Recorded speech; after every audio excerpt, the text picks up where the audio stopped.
પાકિસ્તાનની જેલોમાં ભારતના અંદાજે 198 જેટલા માછીમારો કેદ છે, જેમાંથી 178 માછીમારોની સજા પૂરી થઈ ચૂકી છે અને તેમની રાષ્ટ્રીયતા પણ નક્કી થઈ ગઈ છે। આમ છતાં તેઓ મુક્ત થયા નથી।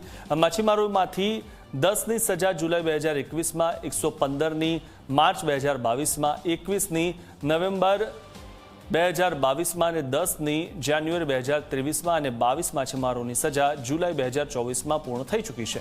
લાંબા સમયથી જેલમાં બંધ રહેવાના કારણે માછીમારોના પરિવારો આર્થિક અને માનસિક રીતે ભાંગી પડ્યા છે।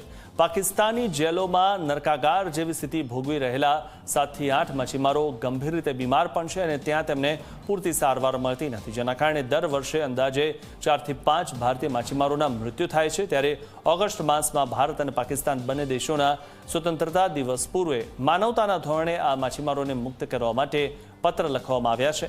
સાથે જ માછીમારોના પરિવારોએ સરકારને આજીજી કરી છે કે તેમના સ્વજનોને જલ્દી પરત લાવવામાં આવે। અમે વાટ જોઈએ છે અમારા દીકરા જમાઈની કે ક્યારે અમારી ઘેરે આવીએ ના હું થતો એ હું નહીં। અમે ભારત સરકારની અમે એટલી વિનંતી કરી કે અમારા દીકરાને છોડાવવાની કોશિશ કરો તમે। અમે એટલી વિનંતી કરીએ છીએ અમે સરકારને। પોસારો અમારા મસીમાર ભાઈ નિર્દોષ છે એને તમે છોડાવીને અમારા વર્તન પુગાડો।